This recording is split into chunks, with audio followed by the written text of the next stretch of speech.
Bienvenue dans cette nouvelle vidéo. Je vais vous montrer comment utiliser la duplication pour gagner du temps au moment de mettre tout ce que vous avez dans Nidonie. Donc la duplication, en fait, c'est le fait de pouvoir créer une fiche à partir d'une autre fiche et donc de récupérer toutes les informations pour ne pas avoir à les réécrire une seconde fois. Donc pour cela, vous pouvez aller dans n'importe quelle fiche. Par exemple, ici, je vais prendre un fil et c'est une action en plus qui est sur la droite et vous faites dupliquer. Donc à chaque fois, quand vous dupliquez une fiche, vous aurez toujours dans le nom, pour vous rappeler que c'est ça que vous êtes en train de dupliquer, copie 2 et le nom de la fiche précédente. Vous avez ici dupliqué. Il y a juste la photo qui n'est pas reprise. Mais vous voyez que dans cet exemple, j'ai déjà tout qui est rempli. Donc la duplication, c'est super utile par exemple pour les fournitures. Vous voyez typiquement du fil. Si j'ai plusieurs bobines de la même marque qui viennent du même endroit mais qu'il n'y a que la couleur qui change, j'ai plus qu'à changer la photo, la référence, la couleur. Mais en fait, j'ai gagné du temps parce que la marque, tout, c'était déjà rempli. Je peux aussi dupliquer pour les aiguilles. Quand j'ai des boîtes avec différentes aiguilles, je peux avoir toute ma base et après, je change juste la taille de l'aiguille, par exemple. Je peux aussi dupliquer un tissu. Si je veux aller plus vite, j'ai acheté tous mes tissus au même endroit, le même jour. Il y a quelques champs qui sont déjà pré-remplis.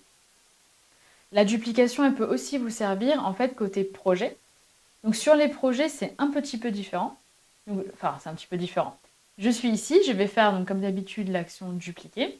Et c'est juste que sur les projets, donc j'ai toujours copie 2, je vais mettre que c'est une idée. Et là, par contre, il n'y a pas toutes les informations qui sont reprises. Par exemple, le bilan est de nouveau réinitialisé, parce que vous n'avez pas encore cousu votre nouveau modèle. Par contre, ça a gardé les tissus, ça a gardé les notes du projet. Donc tout ça, si ce n'est pas clair pour vous, vous pouvez regarder la vidéo dédiée au projet. La réalisation, pareil, c'est réinitialisé, mais par contre, je garde la préparation pour qui c'était, la taille, etc. Et quand je retourne ici, j'ai bien mon copie 2 à cet endroit.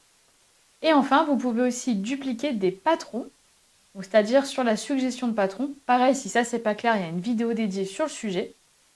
Mais en fait, vous allez pouvoir dupliquer des fiches patrons, et ça c'est top si vous voulez faire d'un coup plusieurs patrons d'une marque, s'ils ne sont pas encore sur Nidonie. Ou par exemple un magazine en entier. Là on voit qu'il y a beaucoup de patrons du magazine Fibre Moon.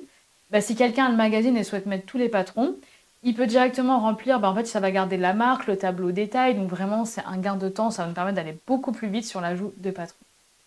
Voilà ce que je pouvais dire sur la duplication, donc c'est vraiment un outil en plus pour vous faire gagner du temps. Et vraiment testez-le, c'est hyper pratique sur les fournitures, sur tout en fait. C'est trop pratique. Voilà, je vous laisse tester ça et je vous dis à très vite pour une prochaine vidéo.